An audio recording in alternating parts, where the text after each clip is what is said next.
Billionaires are one of the most hated groups in American culture, and singer-songwriter Billie Eilish has become leader of the crusade against them. At a recent event, Billie found herself in a room surrounded by the richest men and women in the country, and she had the microphone. So, Billie said the quiet part out loud. I'd say if you have money, it would be great to use it for good things and maybe give it to some people that need it. Later, she shared slides to her Instagram story, a Gen Z activist classic, and in them she trained her rather insulting attacks on the internet's favorite supervillain, Elon Musk. Billie Eilish, a millionaire, is very, very upset with billionaires for not saving the world, but does she have a point? Hey everyone, and welcome to Indoctrination. My name is Maggie, and we like to challenge assumptions on this channel, but this might be my most controversial take yet. The internet has decided that billionaires are evil. Some think they're wealth hoarders, that they're robbing others to enrich themselves. No one ever makes $1 billion. You take $1 billion.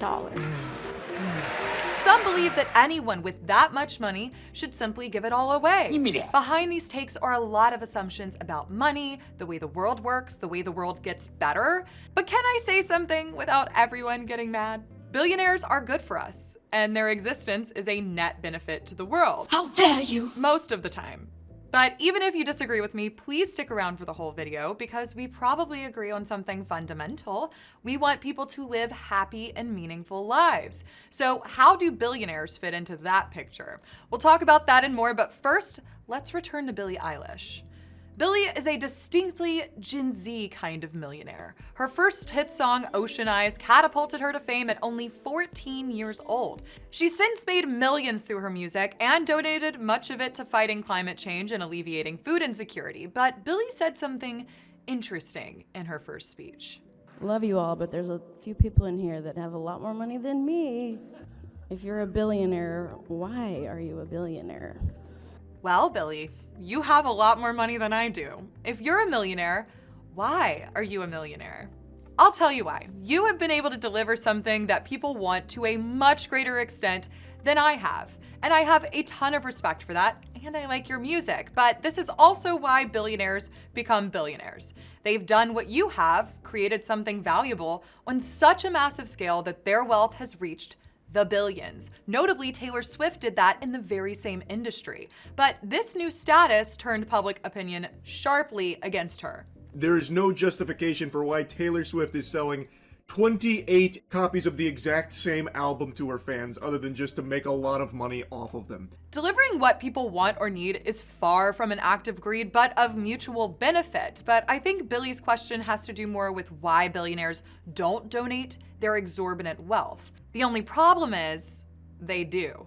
They fund cancer research, wildlife conservation, anti-poverty initiatives, and fuel the fight against climate change. Taylor Swift reportedly scrolls GoFundMe fulfilling strangers' campaigns anonymously. Jeff Bezos donated $100 million to food banks during the pandemic. Half of America's top 25 philanthropists have donated 20% of their wealth, and 10% of the world's billionaires have signed the Giving Pledge, promising to donate half of their wealth upon their death, just to name a few things. A common misconception is that billionaires sit on piles of gold coins that can be given away at a moment's notice, but they usually have access to only 5% of their net worth. The rest is tied up in stocks, which often can't be sold off in bulk. As Justin Murray wrote for Fee.org, if Mr. Bezos were to face a life or death situation in which he needed to pay $37 billion in cash, he would be lucky to come up with a small percentage of that, as attempting to dump that many shares on the market at once would collapse the market price. So while billionaires still enjoy the finest luxuries and donate very large sums of money, these donations rarely satisfy the imaginations of people like Billie.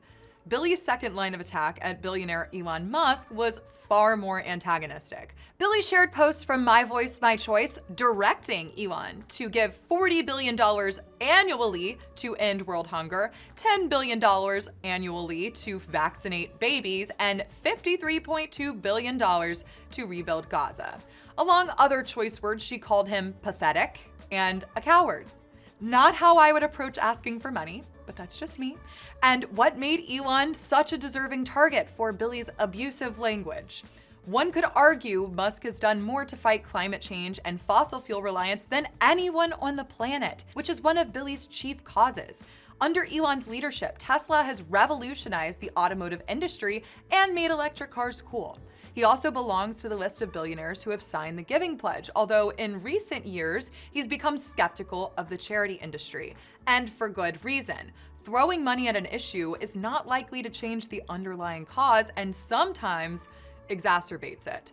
Senegalese entrepreneur Magatte Wade said, "When I travel across Africa, I don't see sustainable prosperity created by aid programs. Instead, I see the destruction of local markets and the creation of dependency cycles that strip away our dignity." Poverty Inc. followed the destruction of African shoemakers' businesses after Toms flooded the region with free shoes, and the impoverishment of rice farmers in Haiti after the US began shipping in free rice. Well-intended charity can rob local entrepreneurs of the ability to serve their communities because nothing beats free. Well, what it does is actually put people who are creating shoes right out of business. It takes away the agency of the community to be self-sustaining. Yeah, one study showed that free clothing donations to Africa reduced employment in their garment industry by half. It also fuels notions that these communities literally can't help themselves, like there's something fundamentally wrong with them and better about us. So if charity is not always the best way to help people, what is? It is very clear that nations that provide a certain threshold of economic freedom, they are the ones who become wealthy. If you make the environment right for the wealth creators to create, they create, you get the wealth and the prosperity. Wealth creators not only expand their own pocketbooks, but create opportunities for millions of people around the world to provide for their families. And while a pop star like Billie may not understand how important even a menial job is to the majority of lower to middle class Americans, you and I certainly know. It's how we put food on the table. Even when I was a burrito roller in Louisiana making less than $10 an hour, there were times my job meant something more to me and my community, like in the aftermath of a hurricane. But not everyone feels that the jobs created by the wealthy are enough. A common complaint against CEOs is the disparity between their salaries and the workers. But Justin Murray found that if you distributed the CEO of Walmart, Doug McMillon's 2018 salary of $22.8 million among the 2.2 million Walmart employees, they'd each receive a bonus of about $10 each. That's it. And why was Doug McMillon making $2.28 million a year? Because that's how much Walmart had to pay him not to go somewhere else. Our labor is valued subjectively, depending on experience, expertise, skill, and market demand. If you think that's unfair, is it also unfair that Billie has made so much money herself?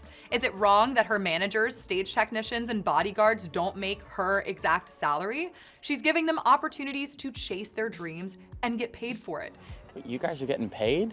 And the rich don't just do this through employing people, but investing in others. Their savings held in banks are used to fund loans out to small business owners and home buyers. Sometimes they fund ideas directly, like the Founders Fund from Mark Andreessen and Peter Thiel, which supported Spotify and Postmates. And those companies created even more jobs and opportunities for people. Even if a billionaire did all of this selfishly with only themselves in mind, they'd still have a far greater impact than we give them credit for. And yet, they are one of the most maligned groups in American culture. And I think this simply comes down to the disparity.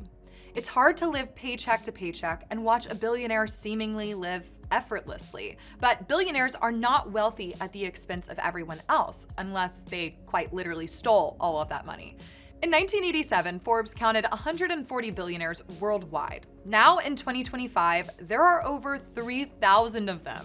If the world was a fixed pie with a set amount of money and resources, we would have seen countless people impoverished at the hands of these billionaires. Instead, 1.5 billion people have escaped extreme poverty since 1990. As the world gets richer, so does the bottom and the top. A rising tide lifts all boats. Billionaires get rich, by enriching society. The three wealthiest men in the world, Elon Musk, Mark Zuckerberg, and Jeff Bezos, all became rich through developing world-changing companies and did not inherit the money they have today, which means they gained it by providing value for the world. Jeff Bezos, in particular, created an unknowable amount of jobs by allowing people from around the globe to establish storefronts on Amazon, changing their customer base from their small town to the entire world. That is real change. Donald Boudreaux once asserted that you are richer than John D. Rockefeller, which seems like an absurd claim, but consider all of the innovations that make your life easier, longer, and more enriched that John D. Rockefeller, for all of the money in the world, never had access to. You are richer in a million unseen ways than people only a century ago because of entrepreneurship and rich men who sold you stuff. Lonely is the man or woman who sits atop the tower of gold coins and stock shares. I'm just kidding. It's not that I want you to feel bad for billionaires. I think it's human nature to want to bring people down a peg. We don't want others to have what we can't have. But envy is destructive, not only to the target, but to ourselves. Our lives can be consumed with hateful thoughts, trapped in a self-defeating cycle of why not me?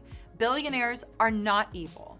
Billie Eilish resents billionaires for not using their money to save the world, but the truth is, they already are.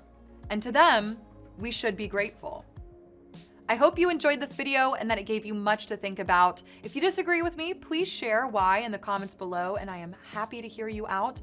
And if you agreed with anything I say, be sure to like, subscribe, and share the video with a friend. Thank you guys so much for watching, and I'll see you all next week. Ciao!